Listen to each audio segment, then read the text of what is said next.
ஆத்ம நமஸ்தே to all. இந்த tarot ரீடிங்கில் உங்களை பிரிஞ்சதுக்கப்புறமா உங்கள் நபர் உங்களை நினச்சி வருத்தப்படுறாங்களா, அவங்க தப்பாக நினச்சி அவங்களுக்குள்ளாடி மன்னிப்பு கேட்கணும் இந்த எண்ணம் உங்கள் நபருக்கு இருக்கா, உங்கள் பர்சன் இப்போ உங்களை பற்றி எந்த மாதிரி நினைக்கிறாங்க, இதை பற்றியெல்லாம் டீட்டெயில்டாக இந்த ரீடிங்கில் நம்ம தெரிஞ்சுக்க போகிறோம்.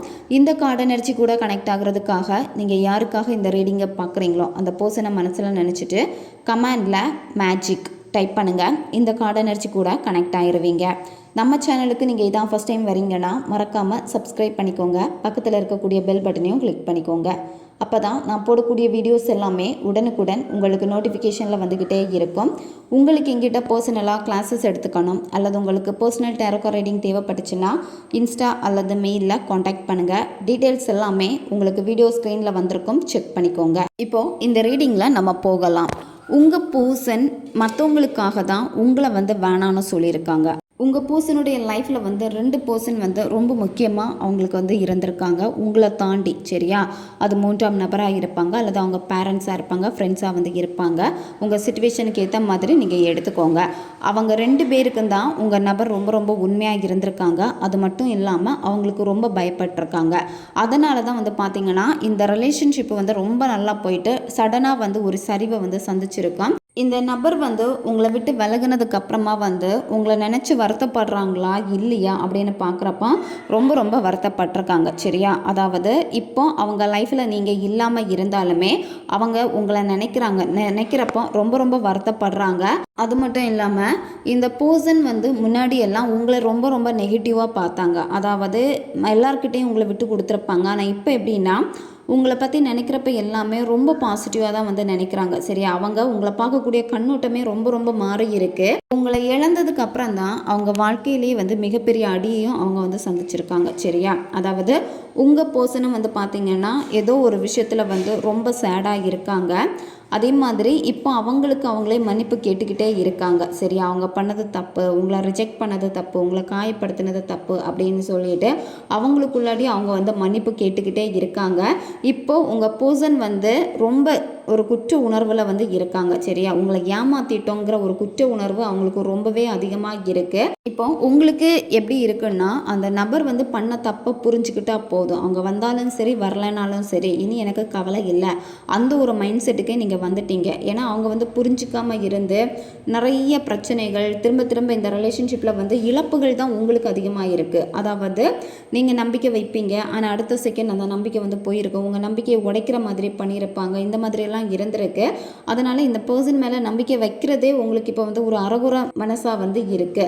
இப்போ இந்த நபர் உங்களை அதிகமாக கவனிக்கிறாங்க. இந்த பர்சன் கடந்த காலத்தில் என்னெல்லாம் பண்ணியிருக்காங்க, அதாவது பாஸ்ட் நீங்கள் இந்த பர்சன் கூட இருந்த அந்த நாட்கள் எல்லாமே எப்படி இருந்திருக்கு, அதே மாதிரி இந்த பர்சன் எப்படி எல்லாமே உங்களை ஹர்ட் பண்ணியிருக்காங்க இதெல்லாமே நினைக்கிறாங்க. சரி, இதெல்லாமே நினைக்கிறப்ப அவங்களுக்கே அவ்வளோ அசிங்கமாக இருக்குது, அவங்களுக்கே அவங்கள பிடிக்காமல் இருக்குது.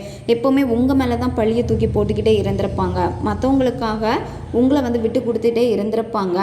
இதெல்லாம் இருந்திருக்கு உங்கள் நபர்கிட்ட. இப்போ அதெல்லாம் நினச்சி ரொம்ப வருத்தப்படுறப்ப இப்போ அவங்களுக்குள்ளாடியே எப்படி இருக்குன்னா நம்ம ஏமாற்றிட்டோமே, எதுக்காக நம்ம நம்பிக்கை கொடுத்தோம், இந்த மாதிரி எல்லாமே ஆயிடுச்சு அப்படின்னு அவங்க லைஃப்பில் ஒரு பாடத்தை கற்றுட்டாங்க. உங்கள் பர்சனுடைய மனசு மாறுமா அப்படின்னு பார்க்குறப்ப மாறும், சடனாக மாறும். சரியா, இந்த ரிலேஷன்ஷிப் இன்னைக்கு மாறும் நாளைக்கு மாறும் அந்த மாதிரியெல்லாம் டைம் எல்லாம் கிடையாது. சரியா, உங்கள் நபர் சடனாக மாறுவாங்க.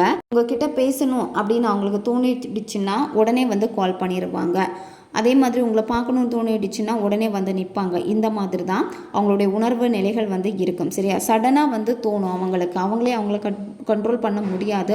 உங்களை பார்க்கணும், பார்த்து பேசணும், பேசினா தான் ஒரு நிம்மதி இருக்கும் அப்படின்னு சொல்லிட்டு உங்ககிட்ட பேச முயற்சி பண்ணுவாங்க. இந்த ரிலேஷன்ஷிப் உங்களுக்கு இப்போ சரியாக போகுதா அப்படின்னு பார்க்குறப்ப இந்த ரிலேஷன்ஷிப் சரியாக போகலை. சரியா, நீங்கள் இந்த நபருக்காக இறங்கி போகலாம், எல்லாத்தையும் மாற்றலாம் அப்படின்னு நீங்கள் நினைக்கிறப்போ அவங்க அதுக்கு ரெடியாக இல்லை. உங்ககிட்ட சொல்லியிருப்பாங்க, எனக்கு ஏதோ குற்ற உணர்வாகவே இருக்குது, பேசுகிறதுக்கு கூட என்னால் முடியலை, உங்ககிட்ட பேசினாலே பழைய விஷயங்கள் எல்லாம் ஞாபகம் வருது, இந்த மாதிரி ரீசன் வைப்பாங்க. அதே மாதிரி அவங்களா கால் பண்ணுவாங்க, அவங்களா மெசேஜ் பண்ணுவாங்க, அவங்களா அடுத்து இந்த ரிலேஷன்ஷிப் வேணான்னு சொல்லிட்டு பிரேக்கப் பண்ணுவாங்க, பிளாக் பண்ணுவாங்க. இந்த மாதிரி தான் உங்களுக்கு வந்து நடந்துக்கிட்டே இருக்குது. ஏன்னா உங்கள் பர்சன் வந்து ஒரு தெளிவான மைண்ட் செட்டில் வந்து கிடையாது. சரியா? இந்த நபர் வந்து இப்போ உங்ககிட்டயும் பேசுகிறாங்க, அதே மாதிரி 3ஆம் நபர்கிட்டையும் பேசுகிறாங்க. சரியா? மற்றொரு நபருக்கு வந்து அதிக முக்கியத்துவம் கொடுக்கறதுனால தான் இந்த ரிலேஷன்ஷிப்பு வந்து இன்னுமே உங்களுக்கு முழுமையாக கிடைக்க மாட்டேங்குது. அடிக்கடி பேசுகிறீங்க, ஆனால் அடிக்கடி வந்து இந்த ரிலேஷன்ஷிப்பு ரீசனே இல்லாமல் வந்து நோ கான்டாக்டில் போய்கிட்டே இருக்குது. இப்போது நீங்கள் தான் ரொம்ப ரொம்ப உணர்ச்சி வசப்படுறீங்க. சரியா? அதாவது இவங்கக்கிட்ட பேசாமல் இருக்க முடியாது, இவங்கள பார்க்காம இருக்க முடியாது, வாய்ஸை கேட்கணும் போல் இருக்குது, டெய்லி மெசேஜ் பண்ணுவாங்க. இப்போ அந்த மெசேஜ் எதுவுமே இல்லாதனால நீங்கள் அவங்கள ரொம்ப மிஸ் பண்ணுறீங்க. இப்போ உணர்ச்சி ரீதியாக இந்த மாதிரி எல்லாமே உங்களுக்கு இருந்தாலுமே உங்கள் நபர்கிட்ட இருந்து கொஞ்சம் விலகி நிற்கிறீங்க. ஏன்னா இந்த காதல்னால உங்களுக்கு அவ்வளோ வலிகள் வந்து ஏற்பட்டிருக்கு, அதனால் கொஞ்சம் விலகி நிற்கிறீங்க. இந்த நபர் வந்து என்ன பண்ணுறாங்க அப்படின்னா அவங்களுடைய உணர்வுகளை வந்து அடக்கி கொள்கிறாங்க. சரியா? அதாவது வெளிக்காட்டாமல் வந்து இருக்காங்க. உங்கள் பர்சன் வந்து தப்புங்கிறத வந்து உணர்ந்துக்கிட்டாங்க. உணர்ந்தாலுமே வந்து இப்போ என்னென்னா அவங்க வந்து எந்த ஒரு முடிவையும் எடுக்க முடியாமல் தான் வந்து இப்போ வந்து இருக்காங்க. சரியா? ஏன்னா மற்றவங்களுடைய கண்ட்ரோலில் இருக்கிறதுனால தான் இந்த ரிலேஷன்ஷிப்பில் இன்னுமே உங்கள் நபரால் எந்த ஒரு முடிவும் வந்து எடுக்க முடியலை. உங்ககிட்ட சொல்லுவாங்க, நானே வந்து ஒரு முடிவு எடுக்கிறேன் அப்படின்னு சொல்லிட்டு.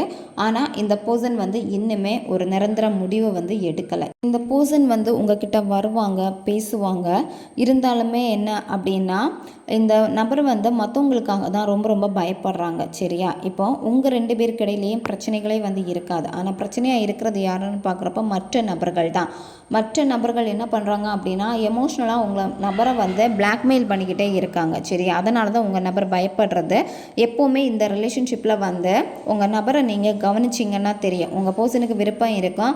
அதே மாதிரி இந்த ரிலேஷன்ஷிப்பில் உங்கள் பர்சன் வந்து நெருங்கி வருவாங்க. நெருங்கி வந்தாலுமே சொல்லுவாங்க, பயமாக இருக்குது, திரும்பவும் நான் உன்னை ஹர்ட் பண்ணிடுவேணும்னு பயமாக இருக்குது, இந்த மாதிரி சொல்லுவாங்க. ஏன்னா ஸ்ட்ராங்காக இந்த இடத்துல வந்து 3ஆம் நபர் இருக்காங்க. சரியா? உங்கள் ரிலேஷன்ஷிப்பில் 3ஆம் நபர் இருக்கிறதுனால தான் இவ்வளோ பெரிய பிரச்சனையாக இருக்குது, இவ்வளோ பெரிய போராட்டமாக இருக்குது. அது மட்டும் இல்லாமல் இந்த 3ஆம் நபரை தாண்டி உங்களாலேயும் எதுவுமே செய்ய முடியாமல் நிற்கிறீங்க. நீங்கள் இந்த ரிலேஷன்ஷிப்புக்காக முயற்சிகள் எடுக்கிறப்ப இந்த முயற்சியில் வந்து தடைகள் வர மாதிரியே உங்களுக்கு வந்து இருக்கும். சரியா? பின் வாங்கிக்கிட்டே இருப்பீங்க. அதே மாதிரி ஒரு முடிவை எடுத்து ஏதாவது நீங்கள் பண்ணணும்னு நினச்சா கூட உங்களால் பண்ண முடியாது. ஒரு மேனிஃபெஸ்டேஷனை ப்ராப்பராக பண்ண முடியாது. உங்களால் பாசிட்டிவாக இருக்க முடியாது. எப்போவுமே உங்கள் பர்சனுடைய திங்கிங் வந்து ரொம்ப அதிகமாக இருக்கும். அதிகமாக இருக்கிறப்ப ஒரு பயம் உங்களுக்குள்ளாடி அதிகமாக இருந்துக்கிட்டே இருக்கும். மன சோர்வு இருக்கும். அதே மாதிரி நீங்கள் என்ன தான் அமைதியாக இருந்தாலுமே எல்லா விஷயத்தில் இருந்தும் உங்களை பாசிட்டிவாக வச்சுருக்கணும்னு நினச்சாலே உங்களால் வந்து முடியாது. திரும்ப திரும்ப உங்கள் பர்சனுடைய தாட்டில் தான் நீங்கள் வந்து இருப்பீங்க. ஏன்னா உங்களுடைய மனசு வந்து இப்போ ஒரு தேக்க நிலையில் தான் வந்து இருக்குது. சரியா? அதாவது இவங்களை விட்டு கொடுக்கவும் முடியாமல், அதே மாதிரி முழுசாக உங்கள் நபரை வந்து உங்ககிட்ட எடுத்துக்கவும் முடியாத ஒரு போராட்டமாக வந்து இருக்குது. நீங்கள் உங்களை ரொம்ப தனிமைப்படுத்திக்கிட்டீங்க. அதே மாதிரி ரொம்ப அமைதியாக இருப்பீங்க, அதிகமாக வந்து தூங்கிக்கிட்டே இருப்பீங்க, வேலையெல்லாம் அதிகமாக செய்கிறது கிடையாது. இந்த மாதிரி உங்கள் லைஃப்பில் வந்து எல்லாத்தையுமே வந்து நீங்கள் ஒரு தேக்க நிலையிலே வச்சுக்கிட்டே இருப்பீங்க. வேலை செய்யணுன்னா மைண்ட் இருக்காது. இந்த மாதிரி இருந்திருப்பீங்க. இப்போ என்ன அப்படின்னா அந்த இடைநிறுத்தம் எல்லாமே வந்து முடிவடைஞ்சாச்சு. சரியா? அதாவது நீங்கள் எப்போவுமே சோகமாக இருக்கிறது, தனிமையில் இருக்கிற ஒரு உணர்வு, எப்போவுமே இவங்கள பற்றி நினச்சிக்கிட்டே இருக்கிறது, இதனாலே வந்து சுறுசுறுப்பு இல்லாமல் இருக்கிறது, இதெல்லாமே வந்து இப்போ முடிஞ்சிடுச்சு. அந்த டைம் வந்து முடிஞ்சிடுச்சு. நீங்கள் வந்து திரும்ப வந்து சுறுசுறுப்பாக இருக்கிறதுக்கான நேரம் ஆரம்பமாயிடுச்சு. சரியா? அதனால் திரும்ப உங்களை வந்து உருவாக்குங்க. உங்களால் நினச்சா எல்லாமே வந்து முடியும். மற்றவங்க கிட்ட எல்லாம் பெருசாக பேசாமல் உங்களை ரொம்ப தனிமைப்படுத்திக்கிட்டீங்க. அதாவது ஆறுதல் தேடி உங்கள் நபர்கிட்டே போயிருப்பீங்க. உங்கள் நபர் கண்டுக்காமல் இருந்திருப்பாங்க. மனசில் அவ்வளோ சொல்ல முடியாத ஒரு பாரம் இதெல்லாமே இருந்துடுச்சு. இனியும் நீங்கள் தனிமையில் இருந்து அதிகமாக யோசிக்க வேண்டிய காரணமே எதுவுமே இங்கே வந்து இல்லை. இனி நீங்கள் செயலில் தான் வந்து இறங்கணும். செயலில் இறங்குறது அப்படின்னா முதல்ல உங்களை நீங்கள் ஃபோக்கஸ் பண்ணணும். சரியா? ஏன்னா இந்த ரிலேஷன்ஷிப்பு தான் உங்கள் லைஃப்லேயே வந்து பெரிய அடியை வந்து உங்களுக்கு வந்து கொடுத்துருக்கு. இப்போ உங்கள் நபருக்காக தான் நீங்கள் காத்துக்கிட்டே இருக்கீங்க. அதே மாதிரி நீங்கள் எல்லா தெய்வத்தையும் வந்து ப்ரேயர் பண்ணிக்கிட்டே இருக்கீங்க. இந்த நபர் வந்து எப்படியாவது உங்ககிட்ட வரமாட்டாங்களா, மாற மாட்டாங்களா அப்படின்னு தான் வந்து உங்களுடைய எண்ணமும் வந்து இப்போ இருக்குது. இருக்குது. இந்த ரிலேஷன்ஷிப்பில் ஏற்றத்தாழ்வுகள் அதிகமாக இருக்குது. அதாவது நீங்கள் அதிகமாக சம்பாதிப்பீங்க, உங்கள் நபர் வந்து சம்பாதிக்க மாட்டாங்க, அல்லது உங்கள் நபர் அதிகமாக சம்பாதிப்பாங்க, நீங்கள் வந்து சம்பாதிக்க மாட்டீங்க. இந்த மாதிரியான பணம் சம்மந்தப்பட்ட இதில் வேறுபாடுகள் வந்து இருந்திருக்கு. அதே மாதிரி இப்போ உங்கள் நபர் வந்து அதிகமாக வந்து கடனில் மாட்டியிருப்பாங்க, அல்லது நீங்கள் கடனில் வந்து மாட்டியிருப்பீங்க. சிக்கி கொண்டதுனால இந்த ரிலேஷன்ஷிப்பை கண்டினியூ பண்ண முடியாமல் வந்து போயிருக்கும். சரியா? ஏன்னா உங்கள் நபர் வந்து அதிகமாக வந்து கடனில் மாட்டினது வீடு ஏதாவது வச்சுருப்பாங்க, அப்படி இல்லைன்னா லோன் எடுத்திருப்பாங்க. ஸோ அதை கட்ட முடியாமல் இந்த மாதிரி எல்லாமே வந்து இருந்திருக்கு உங்கள் நபருக்கு. அல்லது இந்த ரிலேஷன்ஷிப்பில் உங்கள் நபர் அடிக்கடி சொல்லியிருப்பாங்க, மற்றவங்க வந்து உங்கள் நபருக்கு வந்து உதவி பண்ணியிருப்பாங்க, மூன்றாம் நபர் உதவி பண்ணியிருக்கிறதுனால எப்போவுமே சொல்லியிருப்பாங்க, நான் வந்து அவங்களுக்கு கடமைப்பட்டிருக்கேன், அதனால் அவங்கள நான் தான் பார்த்தாகணும் அப்படின்னு எல்லாமே காரணம் வந்து காமிச்சிருப்பாங்க. உங்கள் நபர் வந்து ரொம்ப இக்கட்டான சிச்சுவேஷனில் இருக்கிறப்போ அந்த மூன்றாம் நபர் வந்து உதவி பண்ணியிருப்பாங்க. அதனால் மூன்றாம் நபருடைய பக்கத்தில் வந்து சாஞ்சிருக்காங்க. இந்த நபருக்கு வந்து மற்றவங்க கொடுக்குறப்ப வந்து அவங்க வேற ஒரு நோக்கம் வச்சு தான் உங்கள் பர்சனை அவங்க சைடில் வந்து எடுத்திருக்காங்க. சரியா? அவங்க உண்மையாக உங்கள் நபருக்கு உதவி பண்ணியிருக்காங்களா அப்படின்னு பார்க்குறப்ப அவங்க செஞ்ச உதவிக்கு வந்து அவங்க கைமாறாக வந்து பார்த்திங்கன்னா உங்கள் நபரை தான் அவங்க வந்து எதிர்பார்த்துருக்காங்க. சரியா? அதாவது உங்கள் பர்சனை வந்து உங்ககிட்ட கொடுத்துடவே கூடாது, அந்த ஒரு மைண்ட் செட்டு.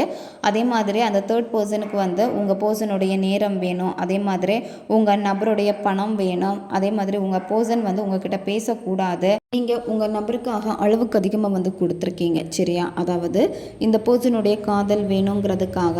ஆனால் உங்கள் நபர் வந்து எல்லாத்தையுமே உடச்சிட்டு உங்களை விட்டு விலகி இருக்காங்க. அதனால தான் இப்போ ரொம்ப ரொம்ப வருத்தப்படுறாங்க. உங்கள் நபருக்கு உங்கள் மேலே வந்து அன்பு வந்து இருக்குது. சரியா? ஆனால் அவங்க வந்து வெளி காமிக்கலை. அதே மாதிரி நீங்கள் என்ன சொன்னாலுமே அவங்க வந்து கேட்க மாட்டாங்க. இந்த பர்சன் வந்து உங்களுக்கு ஆதரவாக இருக்கணும்னு வந்து நினைக்கிறாங்க. ஆனால் உங்கள் நபருக்கு வந்து அதுக்கான டைம் வந்து தேவைப்படும். சரியா? அவங்களுடைய மனசு என்ன சொல்லுதோ அந்த மனசுப்படி செயல்படணும்னு தான் உங்கள் நபர் வந்து இப்போ அமைதியாக வந்து இருக்காங்க. இப்போ அவங்களால எதுவும் பண்ண முடியலை, அவங்களுக்கான நேரம் வந்து வேணும். சரியா? உங்களை நினைக்கிறப்போ அவங்களுக்கு உங்கள் மேலே அக்கறை இருக்குது, அனுதாபம் கூட இருக்குது. உங்கள் நபருடைய தாட் எப்படி இருக்குன்னா நெகட்டிவாக தான் வந்து இருக்குது. சரியா? அவங்க அந்த நெகட்டிவ் தாட்டில் அதிகமாக வந்து யோசிக்கிறதுனால தான் வந்து உங்கள் நபருடைய மைண்ட் செட்டு அடிக்கடி வந்து மாறிக்கிட்டே இருக்குது. அதே மாதிரி அவங்களுடைய உணர்வுகளை வந்து கட்டுப்படுத்துகிறாங்க. சரியா? ஆனால் நீங்கள் வந்து உங்களுடைய உணர்வுகளை வந்து கட்டுப்படுத்தலை. எப்போவுமே அவங்கள பற்றி நினைக்கிறது, அதே மாதிரி யார்கிட்டையாவது உங்கள் நபரை பற்றி விசாரிச்சுக்கிட்டே இருக்கிறது.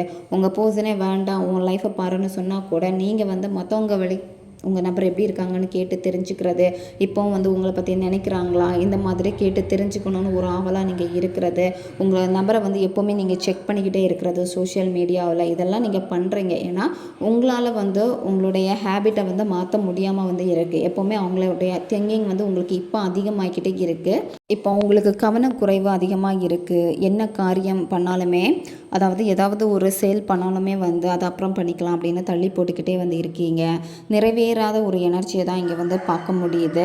உங்களுடைய மனசில் வந்து பல யோசனைகள் வந்து இருக்குது. பல யோசனைகள் அதை வந்து செயல்படுத்துறதுலையோ நடைமுறை பண்ணுறதுலையோ வந்து பார்த்திங்கன்னா உங்களுக்கு வந்து முழுமையான விருப்பம் இல்லை. உங்களோட இலக்கில் கூட வந்து பார்த்திங்கன்னா உங்களால் உறுதியாக இருக்க முடியலை. இப்போ ரொம்ப சிரமப்படுறீங்க.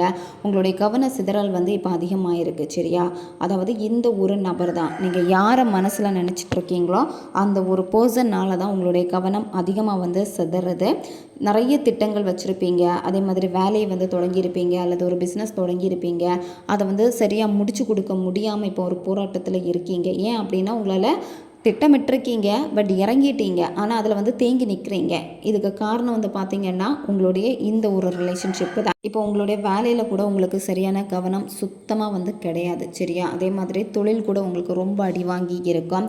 அதே மாதிரி உங்களுக்கு இப்போ வந்து ஏதோ ஒரு தப்பை வந்து பண்ணிட்டோம் அப்படிங்கிற ஒரு குற்ற உணர்வு வந்து இருக்குது. சரியா? அதாவது நீங்கள் வேறுபட்ட முடிவுகளை வந்து எடுத்திருக்கலாம். அதே மாதிரி ஒரு சூழலில் சிக்கிக்கிட்டு நீங்களும் வந்து இருக்கலாம். தவறான முடிவு வந்து எடுத்துட்டோமே, நான் ஏன் அன்றைக்கி அந்த ஒரு தவறை நான் பண்ணேன், அன்றைக்கி அந்த மாதிரி மட்டும் பண்ணாமல் இருந்திருந்தேன்னா இன்றைக்கி நான் நல்லா இருந்திருக்கலாம் அப்படிங்கிற ஒரு குற்ற உணர்வு உங்களுக்கும் வந்து இருக்குது. சரியா? இப்போ நீங்கள் கடின உழைப்பை வந்து உங்களுடைய கரியரில் போடணும்னு நீங்கள் நினைக்கிறீங்க. அதே மாதிரி உங்களுக்கு மனசு இல்லை, பண்ணுறதுக்கு மனசு இல்லை, ஆனால் நிறைய கனவுகள் இருக்குது. முழு மனசோடு எதையுமே வந்து செய்ய மாட்டேங்கிறீங்க. உங்கள் பர்சனுக்காக நீங்கள் எல்லாமே செய்கிறதுக்கு ரெடியாக இருக்கீங்க. ஆனால் நீங்கள் தான் தவிக்கிறீங்க. இப்போ வந்து உங்கள் நபர் வந்து நீங்கள் ஏதாவது அவங்களுக்காக பண்ணுறப்ப கூட அதில் உங்களை பாராட்டுறாங்களான்னு பார்க்குறப்ப குறை வந்து சொல்லுவாங்க. சரியா? அது கூட வந்து உங்களுக்கு மனவேதனையை வந்து கொடுக்குது. அதே மாதிரி அவங்க மனசில் வந்து எல்லாமே இருக்குது, அவங்களுடைய உணர்வுகளை வந்து ஏன் வெளிப்படுத்தாமல் இப்படி சிரமப்படுறாங்க அப்படின்னு தான் வந்து நீங்கள் நினைக்கிறீங்க. சரியா? ஆனால் உண்மையிலேயே உங்கள் நபருடைய மனசில் என்ன இருக்கோ அதை சொல்கிறதுக்கு வந்து ரொம்ப ரொம்ப தயக்கப்படுறாங்க. சரியா? அது மட்டும் இல்லாமல் இப்போ இந்த ரிலேஷன்ஷிப் உங்களுக்கு அடுத்த கட்டத்துக்கு போகணும், அதுதான் உங்கள் மைண்டில் இருக்கிறது. அதனால தான் இப்போ அதிகமாக உங்கள் நபரை வந்து நினைக்கிறீங்க. அடுத்த கட்டத்துக்கு கொண்டு போகணுன்னு நினச்சி தான் உங்களுடைய மற்ற வேலைகளில் வந்து கவனம் செலுத்தாமல் நீங்கள் இருக்கீங்க. ஆனால் உங்கள் நபர் வந்து பயப்படுறாங்க. சரி, அதனால தான் இந்த ரிலேஷன்ஷிப் வந்து தேக்கம் அடைஞ்சிருக்கு. அதே மாதிரி அவங்க வந்து உங்ககிட்ட சொல்லியிருப்பாங்க, இந்த ரிலேஷன்ஷிப்பு நெக்ஸ்ட் ஸ்டெப் எப்படி கொண்டு போகிறதுன்னு தெரியல, எனக்கு பயமாக இருக்குது, வீட்டை நினச்சா பயமாக இருக்குது, அதே மாதிரி எனக்கு வந்து கடன் பிரச்சனை இருக்குது, இந்த மாதிரிலாம் நிறைய காரணம் வந்து உங்ககிட்ட சொல்லுவாங்க. சரியா? ஆனால் இந்த நபருக்கு வந்து உங்களை நினைக்கிறப்போ வந்து ஒரு குற்ற உணர்வு நம்ம ஸ்டார்டிங் சொன்ன மாதிரி தான் இருக்குது. நீங்கள் வேணும்னு நினைக்கிறாங்க, இருந்தாலுமே வந்து பார்த்திங்கன்னா அவங்கள சுற்றி நிறைய காரணங்கள் வந்து இருக்குது உங்களை வந்து வேணான்னு சொல்கிறதுக்கு, உங்களை விட்டு விலகிறதுக்கு. சரியா? இப்போ உங்களுடைய எனர்ஜி வந்து பார்த்திங்கன்னா ஒரு நிலையாக வந்து இல்லை. முதல்ல உங்களுடைய இலக்கை வந்து நீங்கள் தேர்ந்தெடுங்க. சரியா? ஒரு விஷயத்தில் வந்து முழுமையாக நீங்கள் கவனம் செலுத்துனீங்க அப்படின்னா அதில் நீங்கள் செஞ்சே முடிக்கணும் அப்படின்னு சொல்லிட்டு அதுக்கான வேலைகளில் வந்து நீங்கள் ஈடுபடுங்க. இப்போ உங்களுடைய இந்த ரிலேஷன்ஷிப்பில் கூட இறுதி முடிவில் மட்டும்தான் நீங்கள் கவனம் செலுத்துகிறீங்க. சரியா? அப்படி கவனம் செலுத்தாதீங்க. இறுதி முடிவில் நீங்கள் என்ன பண்ணணும் அப்படின்னா, இப்போவே நீங்கள் நிறைய விஷயங்கள் உங்களுக்குள்ளாடி மாற்ற வேண்டியது இருக்குது. அதை முதல்ல மாற்றுங்க. உங்களுடைய சந்தோஷம் வந்து ரிலேஷன்ஷிப்பை தாண்டி என்ன இருக்குது அப்படிங்கிறத நீங்கள் முதல்ல கண்டுபிடிங்க. இப்போ இந்த ரிலேஷன்ஷிப் வந்து உங்களுக்கு கிடைக்காது அப்படிங்கிற ஒரு பயம் ஏற்பட்டனால தான் திரும்ப திரும்ப தோல்வியை வந்து சந்திச்சுக்கிட்டே இருக்கீங்க. அது மட்டும் இல்லாமல் உங்களுடைய மைண்ட் செட் இப்போ எப்படி இருக்குன்னா, திரும்பவும் பிரேக்கப் ஆகுமோ, இந்த நபர் வருவாங்களா இல்லையா அப்படிங்கிற ஒரு சிந்தனையில் தான் நீங்கள் வந்து இருக்கீங்க. இப்போ நீங்கள் தான் உங்களை வந்து அதிகமாக கவனிக்கணும். உங்களுடைய உணர்வுகளை வெளிப்படுத்துறதுக்கு முன்னாடி உங்களுடைய கண்ணோட்டங்களை நீங்கள் மாற்றிக்கோங்க. சரியா? அதாவது இப்போ நீங்கள் என்ன பண்ணுறீங்க அப்படின்னா, இந்த நபரை நினச்சி காதலில் வந்து பயம் அதிகமாகிடுச்சு. அதனால தான் வந்து பார்த்திங்கன்னா தேவையில்லாத சிந்தனைகளில் இருக்கீங்க, தேங்கி நிற்கிறீங்க. உங்கள் மனசில் வந்து நிறைய ஆசைகள் வந்து இருக்குது, இருந்தாலுமே அது கைகூடாமல் போகுதே, எல்லாமே வந்து எனக்கு பாசிட்டிவாக நடக்கிற மாதிரியான சைனையும் பிரபஞ்சம் கொடுக்குறாங்க, ஆனால் எனக்கு நடக்க மாட்டேங்குதே அப்படின்னு நீங்கள் நினைக்கிறீங்க. இதுக்கு காரணம் என்னென்னு பார்க்குறப்ப உங்களுடைய சிந்தனைகள் தான். சரியா? இந்த ரிலேஷன்ஷிப்பில் வந்து உங்கள் பர்சன் வந்து அதிகமான லவ்வை வந்து உங்களுக்கு கொடுத்துருக்காங்க, பாசத்தை கொடுத்துருக்காங்க, அன்பு மழையை பொழிஞ்சனால இப்போ உங்களுக்கு எப்படி இருக்குன்னா, இந்த காதலில் இருந்து வெளியே வரவே உங்களால் வந்து முடியலை. சரியா? இந்த காதல் வந்து உண்மையான காதலாக தானே இருந்திருக்கு, இருந்தாலுமே ஏன் இவங்க எப்படி பண்ணாங்க, இந்த ஒரு எண்ணம் உங்களுக்கு அதிகமாகிக்கிட்டே இருக்குது. இப்போ நீங்கள் பார்க்கக்கூடிய கண்ணோட்டத்தை தான் மாற்றணும். சரியா? இப்போ உங்கள் ரிலேஷன்ஷிப்பில் என்ன நடந்துகிட்டு இருக்கோ யதார்த்தமாக அதை வந்து ஏற்றுக்கொள்ளுங்க. சரியா? இப்போ இந்த ரிலேஷன்ஷிப்புக்காக நிறைய எஃபோர்ட் போட்டிருக்கீங்க, இருந்தாலுமே உங்களுடைய மனசு வந்து எப்படின்னா திரும்ப அந்த எமோஷ்னலை தான் மாட்டிக்கிட்டே இருக்குது. சரியா? அதனால தான் வந்து பார்த்தீங்கன்னா நீங்கள் மாயிலே இருக்கீங்க, தேவையில்லாத கற்பனைகள் அதிகமாக பண்ணுறீங்க உங்கள் நபரை பற்றி. அதனால தான் உங்களால் வந்து அந்த வழியில் இருந்து வெளியே வர வந்து முடியலை. இப்போ நீங்கள் இந்த நபர்கிட்ட பேசலாம் அப்படின்னு ஒரு முடிவை வந்து எடுத்திருக்கீங்க, ஆனால் உங்கள் நபர் வந்து உங்ககிட்ட பேசக்கூடிய மைண்ட் செட்டில் இருக்கிறாங்களா அப்படின்னு பார்க்குறப்ப கிடையாது. சரியா? உங்கள் பர்சன் வந்து உங்ககிட்ட சொல்லுவாங்க, இப்போ பேசக்கூடிய மைண்ட் செட்டில் நான் வந்து இல்லை அப்படின்னு.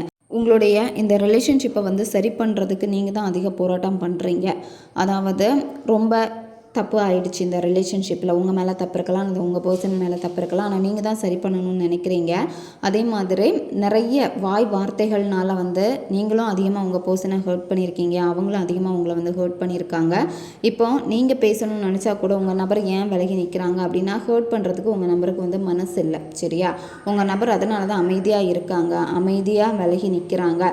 நீங்கள் இப்போ அதனால தான் ரொம்ப பதட்டமாக இருக்கீங்க, ரொம்ப சோர்வாக இருக்கீங்க. உங்கள் நபர் ஒவ்வொரு நாளும் விலகி போக உங்களுக்கு ரொம்ப கஷ்டமாக இருக்குது. எங்கள் முழுசாக வந்து இந்த நபரை வந்து நான் இழந்துருவேனோ, என்னை மறந்துடுவாங்களா, அந்த ஒரு பயம் வந்து உங்களுக்கு இருக்குது. இதனால தான் இப்போ இந்த காதலை வந்து எப்படியாவது சரி பண்ணி எடுத்துக்கணும் அப்படின்னு நீங்கள் இருக்கீங்க. என்ன வேணாலும் பண்ணலாம். உங்கள் பர்சன் பண்ண தவறுகளை வந்து மன்னிக்கவும் மறக்கவும் நீங்கள் வந்து ரெடியாக வந்து இருக்கீங்க. உங்கள் பர்சன் வந்து எப்படி இருக்காங்கன்னா, இந்த ரிலேஷன்ஷிப்பு வந்து சீர்குலைஞ்சிடுச்சு அதுதான் அவங்க நினைக்கிறாங்க. சரியா, அதாவது அவங்களுக்கும் மனக்கசப்பு இருக்குது. அதே மாதிரி மனக்குறைகளை வந்து மறக்க முடியாமல் தான் உங்கள் நபரும் வந்து தயங்குறாங்க. சரியா, பாஸ்ட் வந்து அவங்களுக்கு மிகப்பெரிய வலியை வந்து கொடுத்துருக்கு. ஏன்னா இந்த ரிலேஷன்ஷிப்பை வந்து உங்கள் நபர் ஏமாற்றிட்டு போன மாதிரியான ஒரு பழி வந்து உங்கள் நபர் மேலேயே விழுந்துடுச்சு. சரியா, இப்போ உங்கள் வீட்டில் சம்மதிச்சிருப்பாங்க. இப்போ உங்கள் வீட்டில் இருக்கிறவங்க கூட வந்து உங்கள் நபர்கிட்ட நிறைய கேள்விகள் கேட்டிருப்பாங்க. உங்கள் நபரை வந்து திட்டியிருப்பாங்க. இந்த ரிலேஷன்ஷிப்புக்காக நிறைய வாட்டி உங்கள் நபரும் வந்து முயற்சிகளும் வந்து எடுத்திருக்காங்க. சரியா, முயற்சிகள் எடுத்துமே அவங்களால வந்து எதுவுமே பண்ண முடியாததுக்கு காரணம் என்ன அப்படின்னா, அவங்களுக்கு அதிகமான பொறுப்புகள். சரியா, அதை வந்து அவங்க வந்து ஏற்றிருக்காங்க. உங்ககிட்டயும் ரீசன் சொல்லியிருப்பாங்க, எனக்கு நிறைய பொறுப்புகள் வந்து இருக்குது அப்படின்னு. அதனால தான் இந்த ரிலேஷன்ஷிப்பில் உங்கள் பர்சனுடைய வேகம் வந்து ரொம்ப ரொம்ப கம்மியாயிடுச்சு. இப்போ நீங்கள் அமைதியாக இருங்க. உங்களுக்கு என்ன வேணுமோ அந்த விஷயத்தில் வந்து மனசை ஒருநிலைப்படுத்திட்டு நீங்கள் செயல்பட்டீங்க அப்படின்னா எல்லாத்தையுமே மாற்ற முடியும். சரியா, உங்கள் பர்சனுக்கு வந்து தெரியுது கடுமையான வாக்குவாதங்கள் ஏற்பட்டனால தான் இந்த ரிலேஷன்ஷிப் வந்து பிரிஞ்சிருக்கு அப்படின்னு அவங்களுக்கு நல்லாவே வந்து தெரியுது. சரியா, இருந்தாலுமே வந்து அவங்க அதை வந்து ஏற்றுக்கொள்ள முடியாமல் வந்து இருக்காங்க. இந்த பர்சனுக்கு வந்து இதுதான் காரணம் அப்படின்னு வந்து சொல்ல முடியாது. ஏன்னா உங்கள் நபருடைய காரணங்கள் எல்லாமே வந்து வேறையாக இருக்குது. வேற என்ன, மூன்றாம் நபர், அவங்களுடைய ஃபேமிலி சிச்சுவேஷன் இதுதான் வந்து இருக்குது. இதையும் உங்களுக்கு சொல்லி பார்த்தோம். ஒரு கட்டத்தில் வந்து நீங்கள் சொன்ன ஒரு வார்த்தைக்காக வந்து அவங்க சண்டை போட்டு பிரிஞ்சிருக்காங்க. சரியா, ஆனால் இப்போ வந்து என்னென்னா, உங்கள் நபர் அமைதியாக இருந்தாலுமே இப்போ மற்றவங்க தான் உங்களை பற்றி அதிகமாக வந்து உங்கள் நபர்கிட்ட பேசிக்கிட்டே இருக்காங்க. உங்களுடைய ஃப்ரெண்ட்ஸ் அப்படி இல்லைன்னா உங்கள் பர்சனுடைய ஃப்ரெண்ட்ஸ் வந்து கண்டிப்பாக உங்களை திரும்ப சேர்த்து வைக்கிறதுக்கான முயற்சிகள் வந்து எடுப்பாங்க. சரியா, உங்களை வந்து மீட் பண்ண வைப்பாங்க. ஏதாவது ஒரு ஃபங்க்ஷனோ இல்லை வேறு ஏதாவது செலிப்ரேஷன் ஏதாவது இருக்குது அப்படின்னா அதில் கண்டிப்பாக உங்களை பேச வைப்பாங்க, மீட் பண்ண வைப்பாங்க. ஏன்னா உங்களுக்கு வந்து சில நண்பர்கள் வந்து இந்த ரிலேஷன்ஷிப்பை சேர்த்து வைக்கணும் அந்த ஒரு மைண்ட் செட் வந்து அவங்களுக்கு இருக்குது. உங்கள் நபர் வந்து மற்றவங்க கிட்ட உங்களை பற்றி வெளிப்படுத்தாட்டியும் அல்லது உங்ககிட்டயுமே பேசாமல் இருந்தாலுமே உங்களை நினைக்கிறாங்க. சரியா, ஏன்னா உங்கள் நபருக்கு உங்கள் கூட இருந்த மெமரிஸ் வந்து ரொம்ப ரொம்ப ஸ்பெஷலான மெமரிஸ் அதெல்லாமே வந்து நினைக்கிறாங்க. இந்த ரிலேஷன்ஷிப்பு வந்து இப்போ எப்படி இருக்குன்னா, உங்களுக்கு எந்த விதமான பாசிட்டிவ் ரிசல்ட்டும் கொடுக்காத மாதிரி தான் உங்களுக்கு வந்து இருக்குது. அதே மாதிரி தான் உங்கள் பர்சன் எப்படின்னா, அவங்களால சொல்ல முடியலை, மனசில் இருக்குது. ஆனாலும் என்ன அப்படின்னா, அதிகமாக உங்களை நினைக்கிறப்ப கூட வந்து அவங்களும் வந்து எமோஷ்னல் ஆகுறாங்க. சரியா, இருந்தாலுமே அவங்க என்னென்னா வெளியே காமிக்கலை, அவ்வளோதான் உங்கள் பர்சன். ஆனால் நீங்கள் என்னென்னா அந்த எமோஷ்னலை வந்து கண்ட்ரோல் பண்ண முடியாமல் நீங்கள் வந்து இருக்கீங்க. உங்கள் பர்சன் உங்களை வந்து அதிகமாக நினைக்கிறாங்க. சரியா, அதாவது உங்களுடைய தாட் வந்து அடிக்கடி அவங்களுக்கு வந்து இருக்கிறப்ப தூங்கி எந்திக்கிறப்போ உங்களை பற்றி தான் அதிகமாக வந்து நினைக்கிறாங்க. கனவில் வந்து நீங்கள் தான் போகிறீங்க. இந்த மாதிரி உங்களுடைய எண்ணங்கள் வந்து அவங்களுக்கு அதிகமாக இருக்குது. அவங்களுக்கும் உங்களுடைய எண்ணங்கள் அதிகமாக வரப்போ இந்த தூக்கத்தில் இருந்து சடனாக முழிக்கிறது அல்லது காலையில் தூங்கி எந்திரிச்ச உடனேயே உட்காந்துட்டு கொஞ்சம் நேரம் வந்து அவங்க யோசிக்கிறாங்க. சரியா, அதாவது யோசிக்கிறப்போ உங்களுடைய அந்த பழைய நினைவுகளை தான் வந்து அவங்க யோசிக்கிறப்ப அந்த எண்ணங்கள் வந்து எப்படி இருக்குன்னா நெகட்டிவாக இல்லை. சரியா, பாசிட்டிவாக தான் வந்து இருக்குது. ஆனால் என்னென்னா நீங்கள் தான் ரொம்ப ரொம்ப ஸ்பெஷலாக வந்து தெரியுங்க அந்த மூன்றாம் நபரை விடையுமே. உங்கள் பர்சன் வந்து ரொம்ப ரொம்ப சோகமாக வந்து இருக்காங்க. சரியா, உங்களை ரொம்ப மிஸ் பண்ணுறாங்க. அதே மாதிரி உங்களுக்கு வந்து சில துரோகங்கள் பண்ணிட்டோம் அப்படிங்கிற ஒரு வருத்தம் அதிகமாக வந்து இருக்குது. அதனால தான் ரொம்ப ரொம்ப தனிமையில் வந்து இருக்காங்க. உங்கள் நபரை சுற்றி நிறைய நல்ல விஷயங்கள் நடந்தாலுமே சந்தோஷத்தை கொடுக்குற மாதிரி இருந்தாலுமே உங்கள் பர்சனுடைய கண்ணோட்டங்கள் வந்து பார்க்குறப்ப எப்படி இருக்குன்னா, அவங்களுக்கு வந்து சோகத்தை தான் எல்லாமே வந்து கொடுத்துக்கிட்டே இருக்கு. மூன்றாம் நபரை விடையுமே நீங்கள் தான் வந்து ரொம்ப ஸ்பெஷலாக இருக்கிறதுனால இப்போ உங்கள் பர்சனுக்கு வந்து உங்ககிட்ட வரதுக்கான விருப்பம் இருக்குது. இருந்தாலுமே அப்படியே நிற்கிறாங்க. என்ன பண்ணுறதுன்னு தெரியல, அடுத்த ஸ்டெப் எடுத்து வைக்கலாமா இல்லையா அப்படின்னு தான் யோசிக்கிறாங்க. எடுத்து வச்சுட்டாங்க அப்படின்னா நிச்சயமாக மனசு மாறுவாங்க. ஏன்னா உங்கள் தாட் அதிகமாக வந்து இருக்குது. இருந்தாலும் வெளியே சொல்ல முடியலை, எல்லாமே மனசுக்குள்ளாடி இந்த நபர்கிட்ட இருக்குது. இந்த பர்சன் வந்து மனசை திறந்து பேசணும், அதே மாதிரி அவங்களுடைய தப்பை உணர்ந்து உங்ககிட்ட வரணும் அப்படின்னா இந்த மெத்தடை வந்து நீங்கள் செய்யுங்க. இந்த மெத்தடை வந்து நீங்கள் எந்த இடையில செய்யணும் அப்படின்னா அமாவாசை அல்லது பௌர்ணமி அல்லது நீங்கள் ஞாயிற்றுக்கிழமையில் நீங்கள் செய்யணும். சரியா, இந்த நாட்களில் ஏதாவது ஒரு நாளில் இதை நீங்கள் செய்யுங்க.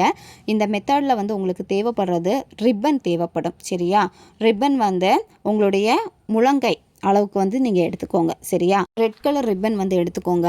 ரிப்பன் வந்து எடுக்கிறப்ப வந்து பார்த்தீங்கன்னா அதோட அகலம் வந்து கொஞ்சம் விரிஞ்சிருக்கிற மாதிரி எடுத்துக்கோங்க. சரியா? அந்த ரிப்பன் வந்து பார்த்திங்கன்னா சின்ன இது எடுக்கக்கூடாது. ஏன்னா அதுக்குள்ளாடி சில பொருட்கள் நீங்கள் வைப்பீங்க. வச்சு அதை முடிகிறதுக்கு ஏற்ற மாதிரி இருக்கணும் அந்த அகலம். சரியா? ஸ்கூல் ரிப்பன் இருக்குல்ல, அந்த ரிப்பன் வந்து பயன்படுத்திக்கோங்க. சரியா? அதில் வந்து ரெட் கலர். இந்த மெத்தடை எந்த நேரத்தில் செய்யணும் அப்படின்னா, நைட்டு நீங்கள் தூங்க போகிறதுக்கு முன்னாடி இந்த மெத்தடை நீங்கள் செய்யணும். பெண்கள் தீட்டு சமயத்தில் இந்த மெத்தடை நீங்கள் செய்யக்கூடாது. நான்வெஜ் சாப்பிட்டுட்டு இந்த மெத்தடை செய்யலாம். நீங்கள் நான்வெஜ் சாப்பிட்டீங்க அப்படின்னா உடம்புக்கு குளிச்சுக்கோங்க, அல்லது கை கால் முகம் வந்து கழுவிக்கோங்க. இந்த மெத்தடை அமைதியான ஒரு இடத்துல தான் செய்யணும். சரியா? யாரும் உங்களை டிஸ்டர்ப் பண்ணக்கூடாது, யாருமே பார்க்கக்கூடாது, வெறும் தரையில் உட்காரக்கூடாது. ஏதாச்சும் விரிப்பு போட்டு உட்காந்துக்கோங்க. நீங்கள் அமரக்கூடிய இடத்துல ஒரு தீபம் அல்லது கேண்டில் வந்து ஏற்றி வச்சுக்கோங்க. சரியா? அந்த வெளிச்சத்தில் தான் நீங்கள் செய்யணும். ரூமில் வேறு எந்த வெளிச்சமுமே வந்து இருக்கக்கூடாது. ஃபஸ்ட்டு என்ன பண்ணணும் அப்படின்னா, ப்ரீத்திங் எக்ஸசைஸ் பண்ணணும். உங்களுடைய மைண்டை வந்து ஒரு நிலைப்படுத்தணும். மெதுவாக மூச்சு ஆழமாக உள்ளே இழுத்துட்டு 1 செகண்ட் ஹோல்டு பண்ணிவிட்டு மெதுவாக வாய் வழியாக மூச்சை வெளியே விடுங்க. இந்த மாதிரி 10லேருந்து 15 வாட்டி இதை நீங்கள் செய்யுங்க. செய்கிறப்ப மைண்டு வந்து ரொம்ப ரொம்ப ரிலாக்ஸ் ஆகும். சரியா? உங்கள் பர்சனுடைய ஃபோட்டோ இருக்குது அப்படின்னா அவங்களுடைய ஃபோட்டோவை வந்து பாருங்கள். ஃபோட்டோ இல்லை அப்படின்னா உங்கள் பர்சனை மனசில் நினச்சிட்டு அவங்க கூட இருந்த நல்ல நல்ல நிகழ்வுகளை எல்லாமே நீங்கள் கண்ணை மூடி நினச்சி பாருங்கள். சரியா? ஃபோட்டோ இருக்குது அப்படின்னா ஃபோட்டோவை பாருங்கள். பார்த்து ரசிச்சுட்டு கண்களை மூடிட்டு அவங்க கூட இருந்த பழைய நினைவுகளை அசை போடுங்க. அதை வந்து இப்போ நடந்த மாதிரியே நீங்கள் நினைக்கணும். சரியா? இந்த மாதிரி நீங்கள் நினைக்கிறப்ப வந்து ரொம்ப ரொம்ப சந்தோஷம் உங்களுக்கு வரும். அந்த ஹாப்பியான உணர்வு நிலையோட இந்த பர்சன் மனசு மாறிட்டாங்க, எங்கிட்ட தான் வந்துட்டாங்க, இந்த மாதிரி ஹாப்பியாக நினச்சிக்கோங்க. ஹாப்பியாக நினச்சிட்டு என்ன பண்ணணும் அப்படின்னா, நீங்கள் எடுத்து வச்சுருக்கக்கூடிய ரிப்பனில் நடுவில் வந்து உங்கள் பேர், உங்கள் டேட் ஆஃப் பர்த் எழுதிக்கோங்க. அடுத்து உங்கள் பர்சனுடைய பேர், டேட் ஆஃப் பர்த் எழுதிக்கோங்க. சரியா? எழுதிட்டு என்ன பண்ணணும்னா 2 ஏலக்காய் வந்து எடுத்துக்கோங்க. ஏலக்காய் வந்து ஃப்ரெஷ்ஷாக தான் இருக்கணும். காஞ்சி போன ஏலக்காய் இருக்கக்கூடாது. ஏலக்காய் வந்து நல்ல க்ரீன் கலரில் இருக்கும். அந்த ஏலக்காய் எடுத்துக்கோங்க. ஏலக்காய் வந்து பார்த்திங்கன்னா நாட்டு மருந்து கடைகளில் வந்து கிடைக்கும். சரியா? கொஞ்சம் விலை அதிகமாக இருக்கும். அந்த ஏலக்காய் பயன்படுத்துங்க. ஏன்னா அதனுடைய ஸ்மெல் வந்து ரொம்பவும் இருந்துக்கிட்டே இருக்கும், அதிகமாக இருக்கும். அந்த ஒரு ஏலக்காய் நீங்கள் எடுத்து ஸ்மெல் பண்ணாலே அந்த அளவுக்கு தெரியும் அதனுடைய பவர் எப்படி இருக்குது அப்படின்னு. அதுவும் நல்ல குவாலிட்டியாக இருக்கும். சரியா? நீங்கள் நாட்டு மருந்து கடைகளில் கேட்டு நீங்கள் வாங்கிக்கோங்க. அதில் 2 ஏலக்காய் எடுத்துக்கோங்க. சரியா? 2 ஏலக்காயில் ஒரு ஏலக்காயில் உங்கள் பேருடைய ஃபஸ்ட்டு லெட்டரை எழுதிக்கோங்க. சரியா? அதே மாதிரி இன்னொரு ஏலக்காயில் உங்கள் பர்சனுடைய பேருடைய ஃபஸ்ட்டு லெட்டரை வந்து எழுதிக்கோங்க. சரி? எழுதிட்டு என்ன பண்ணணும்னா, இடது கையில் இந்த ஏலக்காவை வச்சுட்டு 2 ஏலக்காவை வச்சுட்டு நல்லா இறுக்கமாக மூடிக்கோங்க. கையை இறுக்கமாக மூடிட்டு உங்கள் பர்சன் இப்போ உங்ககிட்ட எப்படி இருக்கணும்னு நீங்கள் நினைக்கிறீங்களோ அந்த மாதிரி மாறிட்டாங்க, உங்ககிட்ட பேசுகிறாங்க, சந்தோஷமாக வாழ்கிறீங்க அப்படின்னு ஹாப்பியாக நினச்சிக்கோங்க. சரி? அந்த வைப்ரேஷன் தான் ரொம்ப ரொம்ப முக்கியம். உங்களுடைய எண்ணங்கள்னால அந்த சக்தியை வந்து அந்த ஏலக்காக்கு நீங்கள் கொடுக்குறீங்க. சரியா? ஹாப்பியாக நீங்கள் நினச்சி பாருங்கள். அவங்க கூட ஹாப்பியாக நீங்கள் வெளியே போகிறீங்க, உங்களுக்கு மேரேஜ் ஆகிடுச்சு, ஒரு சந்தோஷமான வாழ்க்கையை நீங்கள் வாழ்கிறீங்க அப்படின்னு ஹாப்பியாக உணர்வுபூர்வமாக நினைக்கணும். அப்படி உணர்வுபூர்வமாக நினைக்கிறப்ப அந்த ஸ்மைலோட ஃபேஸில் அந்த சந்தோஷ நிலை வந்து தெரியணும். சரியா? அந்த அளவுக்கு வந்து நீங்கள் உணர்வுபூர்வமாக உள்வாங்கி அதை வந்து இப்போ நடந்த மாதிரியே நீங்கள் கொண்டு வாங்க. சரியா? சந்தோஷமாக இருக்கும். நீங்கள் அதை நினச்சாலே ஒரு சந்தோஷம் வரும். அதே மாதிரி புல்லரிக்கும். சந்தோஷத்துக்கு வந்து அளவே இருக்காது. அந்த ஃபீலிங்ஸே வந்து பார்த்திங்கன்னா ரொம்ப ரொம்ப டிஃப்ரெண்ட்டாக இருக்கும். இப்போவும் அந்த நபர் உங்கள் கூட தான் இருக்காங்க, உங்களுக்காக இருக்காங்க அப்படின்னு நினைக்கணும். முழுசாக நீங்கள் நம்பணும். சரியா? உங்களுக்கு அந்த சந்தோஷம் வரப்போ வந்து இதுதான் என் வாழ்க்கை அப்படின்னு சொல்லிட்டு அதை ஹாப்பியாக நீங்கள் நினைக்கணும். சரியா? அந்த இடத்துல மனப்பூர்வமாக உணர்வு பூர்வமாக பிரபஞ்சத்திற்கு வந்து நன்றி நீங்கள் தெரிவிங்க. ரொம்ப ரொம்ப தேங்க்ஸ் பிரபஞ்சமே, இந்த ஒரு லைஃப்பை கொடுத்துருக்கீங்க. இப்போ இந்த நொடி எனக்கு இது வந்து நடந்திருக்கு, நான் ரொம்ப ரொம்ப ஹாப்பியாக இருக்கேன், என்னுடைய சந்தோஷத்துக்கு காரணம் நீங்கள் தான், நீங்கள் எனக்கு நடத்தி கொடுத்துட்டீங்க அப்படின்னு பிரபஞ்சத்தை முழுமையாக நம்பி நடந்த மாதிரியே பிரபஞ்சத்துக்கிட்ட நீங்கள் சொல்லுங்கள். சரியா? இந்த மாதிரி நீங்கள் யூனிவர்ஸ் கிட்ட சொல்கிறப்போ யூனிவர்ஸ் என்ன பண்ணும் அப்படின்னா, நீங்கள் நம்பிட்டீங்கன்னு யூனிவர்ஸ் நினச்சிருவாங்க. சரியா? அப்போ என்னென்னா யூனிவர்ஸ் அதை உங்களுக்கு நடத்தி கொடுக்கணும்னு தான் நினைப்பாங்க. சரியா? நீங்கள் முழு நம்பிக்கை வச்சு கேட்குறப்ப வந்து அது உண்மைன்னு நம்பிடுவாங்க. அப்போ அதை தான் திரும்ப கொடுப்பாங்க. அப்போ ஹாப்பியாக நீங்கள் நினச்சி கேளுங்க, மனசார நன்றியை தெரிவிங்க. அடுத்து அந்த கையில் இருக்கக்கூடிய ஏலக்காவை என்ன பண்ணணும் அப்படின்னா, நீங்கள் ரிப்பன் வச்சுருக்கீங்கல்ல பேரெழுதி, அதுக்கு மேலே வச்சுட்டு அதை மடித்து அப்படியே வந்து முடிச்சு போட்டுருங்க. சரியா? 3 முடிச்சு வந்து நீங்கள் போட்டுருங்க. அந்த ஏலக்காய் அதுக்குள்ளாடி இருக்கணும். ஏலக்காய் வெளியே தெரியக்கூடாது. அதே மாதிரி ஏலக்காய் வந்து வெளியே வரக்கூடாது. அதுக்கேற்ற மாதிரி மடித்து நீங்கள் கட்டிடுங்க. கட்டிட்டு அடுத்து என்ன பண்ணணுன்னா, நீங்கள் நைட்டு தூங்க போகிறப்போ இந்த ரிப்பனை வந்து என்னென்னா உங்களுடைய இடது காலில் வந்து நீங்கள் கட்டணும். சரியா? இடது காலில் வந்து நீங்கள் நார்மலாக நூல் கட்டியிருப்பீங்க அல்லது கொலுசு போட்டிருப்பீங்களா, அந்த மாதிரி நீங்கள் கட்டிடுங்க. சரியா? நீங்கள் காலில் கட்டியிருக்கிறத வேறு யாருமே பார்க்கக்கூடாது. வேணும்னா நீங்கள் சாக்ஸ் வந்து யூஸ் பண்ணிக்கோங்க. காலையில் எந்திரிச்ச உடனே நைட்டு ஃபுல்லாகவே அந்த மாதிரி கட்டி வச்சுருங்க. காலையில் எந்திரிச்ச உடனேயே அந்த ரிப்பனை கழட்டிக்கிட்டு என்ன பண்ணணுன்னா உங்களுடைய பேக்லேயோ இல்லை பர்ஸ்லேயோ வச்சுக்கோங்க. அப்படி இல்லைன்னா நீங்கள் ஏதாவது ஒரு சுத்தமான ஒரு பிளேஸில் ஏதாச்சும் ஒரு பாக்ஸில் போட்டு நீங்கள் வச்சுருங்க. சரியா? அடுத்து நைட்டு தூங்க போகிறப்போ இந்த பர்சன் உங்கள் கூட இருக்காங்க, உங்களுக்கு முழுமையாக கட்டுப்படுறாங்க, ரொம்ப ரொம்ப உண்மையாக இருக்காங்க அப்படின்னு நினச்சிட்டு இதை வந்து காலில் கட்டிடுங்க. சரியா? காலில் கட்டிட்டு இதே மாதிரி நீங்கள் தூங்கணும். இந்த மாதிரி எவ்வளோ டேஸ் நீங்கள் ஃபாலோ பண்ணணும் அப்படின்னா 21 நாட்கள் வந்து நீங்கள் ஃபாலோ பண்ணணும். பெண்கள் தீட்டு சமயத்தில் செய்யக்கூடாது. அந்த டைமில் மட்டும் விட்டுட்டு அந்த டேஸ் முடிச்சதுக்கப்புறமா அடுத்து கண்டினியூ பண்ணுங்கள் ஓல்டு கவுண்டிங்கில் இருந்தே. சரியா? இந்த மாதிரி கண்டினியூவாக நீங்கள் செஞ்சுக்கிட்டே வர வர என்ன ஆகும் அப்படின்னா அந்த பர்சன் வந்து முழுமையாக உங்களுக்கு கட்டுப்பட ஆரம்பிப்பாங்க. உங்களுடைய எண்ணங்கள் அதிகமாக ஆரம்பிக்கும். அதே மாதிரி அவங்களால உங்ககிட்ட பேசாமல் இருக்க முடியாது. சரியா? இப்போ ரீசன் சொல்லிட்டு அவாய்ட் பண்ணுறாங்க. ஆனால் உங்ககிட்ட வரப்போ வந்து ரீசனே சொல்ல மாட்டாங்க, விருப்பப்பட்டு பேசுவாங்க. சரியா? நிறைய மாற்றங்கள் இருக்கும். அதே மாதிரி ஸ்டார்டிங்கில் நீங்கள் எப்படி அந்த நபர் உங்ககிட்ட இருந்தாங்களோ, கால் அதிகமாக பண்ணுறது, மெசேஜ் அதிகமாக பண்ணுறது, இந்த மாதிரி ஸ்டார்டிங் எப்படி இருந்தாங்களோ அதே மாதிரி இருப்பாங்க. சரி, அந்த லவ்வை வந்து நீங்கள் உணர்வீங்க. 21 நாள் முடிச்சதுக்கப்புறமா என்ன பண்ணணும் அப்படின்னா இந்த ரிப்பனை வந்து ஓடுற நீர்நிலையில் போட்டுருங்க. சரியா? தேங்கி நிற்கக்கூடிய நீர்நிலையில் போடக்கூடாது, அல்லது கடலில் வந்து தூக்கி போட்டுருங்க. இதுதான் நீங்கள் செய்ய வேண்டியது. ரொம்பவும் சிம்பிள் தான். ஆனால் நீங்கள் மனசார நம்பி செஞ்சீங்க அப்படின்னா 100% நடக்கும். தேவைப்படுறவங்க இதை பயன்படுத்திக்கோங்க. நம்ம இப்போ பார்த்தது ஜென்ரல் ரீடிங் தான். பொருந்தக்கூடிய விஷயங்களை எடுத்துக்கோங்க, மற்றதை விட்டுருங்க. உங்களுக்கு பர்சனல் டேரோ ரீடிங் தேவைப்பட்டுச்சுன்னா இன்ஸ்டா அல்லது மெயிலில் வந்து காண்டாக்ட் பண்ணுங்கள். அடுத்து ஒரு வீடியோ பதிவில் சந்திக்கலாம். நன்றி.